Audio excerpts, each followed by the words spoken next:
جگہ جگہ پر آزمائش سے اپنے آپ کو گزارا. سب سے پہلی آزمائش یہ ہے نبی کے دین کی خاطر مدینہ کو چھوڑا.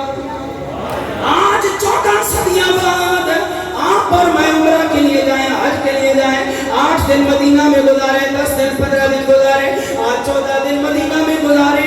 اگر پوچھے آنے والے سے مدینہ سے جب جدائی ہوئی تھی تو کیا حال تھا, ہر بندہ کہتا ہے یار بڑے تڑپ رہے تھے, نہ بیوی یاد, نہ بچے یاد, نہ رشتہ دار یاد, نہ کاروبار یاد, کچھ بھی یاد نہیں تھا.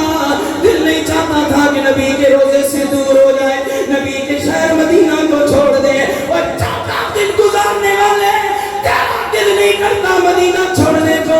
مصطفیٰ کے نواسے نے اپنی جوانی بھی, جو بچپنا بھی مدینہ میں گزار رہا ہے, جوانی بھی مدینے میں گزار رہا ہے, اور کوئی عام طریقے سے نہیں گزار رہا. نانا مصطفیٰ کے کندھوں پہ سواریاں کر کے گزاری ہو. اس حسین نے جب مدینہ کو چھوڑا ہوگا, حسین کے دل کا عالم کیا ہوگا. جس مدینے کی یہ شان ہے کہ مدینے کی ٹھنڈی ہوا اللہ اللہ, مدینے کی ٹھنڈی ہوا اللہ اللہ, ہے جنت بھی جس پر فدا اللہ اللہ. اور مدینہ کی مٹی کو مٹی نہ سمجھو, مدینہ کی مٹی کو مٹی نہ سمجھو.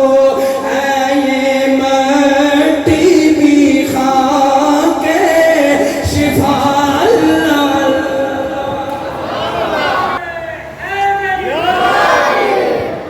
شہدائے کربلا اور امام حسین اور نبی کے خاندان کی عظمت والی محفل ہے, ان کے ذکر والی. یہاں جو مانگو گے سونے لجپال سید کرم فرما دے بن کے, آخر میں سید دعا بھی فرما دے بن کے. واپس نہ پڑھو مدینہ